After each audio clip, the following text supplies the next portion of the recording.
Last season, Trevor Lawrence had the 6th most deep passes.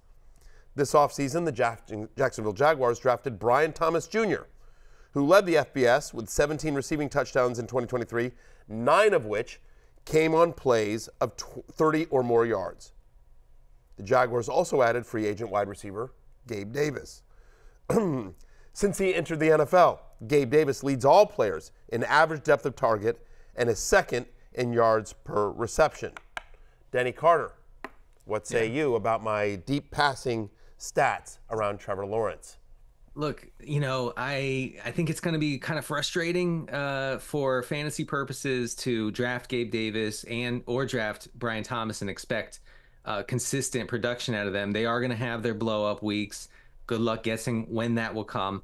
This Jags offense is predicated on Lawrence letting it rip down the sideline, usually down the boundary, which is very, very low percentage sort of throws. That's why Ridley struggled, honestly, last year. And so they're going to keep doing that, I guess. But if you ever saw receivers who could actually come down with those and get production from those, it is Davis and Thomas. So I guess it could work. But I'm skeptical of the overall offensive team building for Jacksonville. And I think that all three of these, Kirk, Brian Thomas, and Gabe Davis, I think all three of these guys are just going to frustrate the heck out of fantasy managers this year.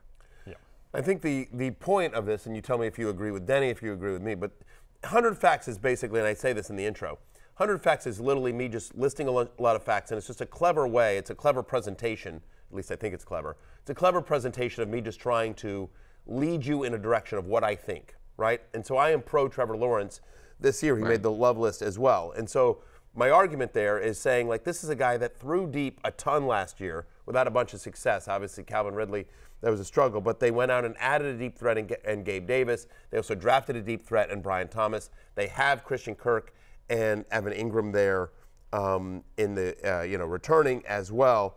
So my question to you, Jay Croucher, is Trevor Lawrence, who last year was 4th in pass attempts per game, the Jags overall ranked top 10 in the NFL in passing rate. Are you buying a bounce back from Trevor Lawrence fantasy-wise this year? So I think the pro argument for Lawrence was what you outlined, and also the fact that, one, he was just injured all of last season, constantly dealing with injuries to whether it was concussion, his knees, shoulder. He's just banged up all the time. Just on average, he should be healthier.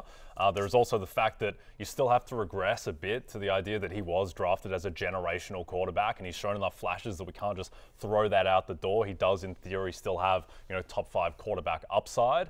On the downside is that it just doesn't seem like a very tightly run ship in Jacksonville. There's concerns about the offensive play calling. Why did they just completely melt down the stretch? Like, why are you losing to the Titans in the final week of the season in Ryan Tannehill's farewell game when you have the division on the line? So I think that there are those concerns. With Brian Thomas, he's the guy who's most compelling to me just because of the talent and the upside. And I think there are worlds where he could be Trevor Lawrence's #1 wide receiver, and he is closer to the Marvin Harrison, Malik Neighbors of the worlds than the Lad McConkey's, Jalen Polks of the worlds, which I think he's probably viewed halfway in between there, which is fair. And he does have a ton of upside, and he's lit up camp. But I just don't really want to buy into this Jags situation, Denny.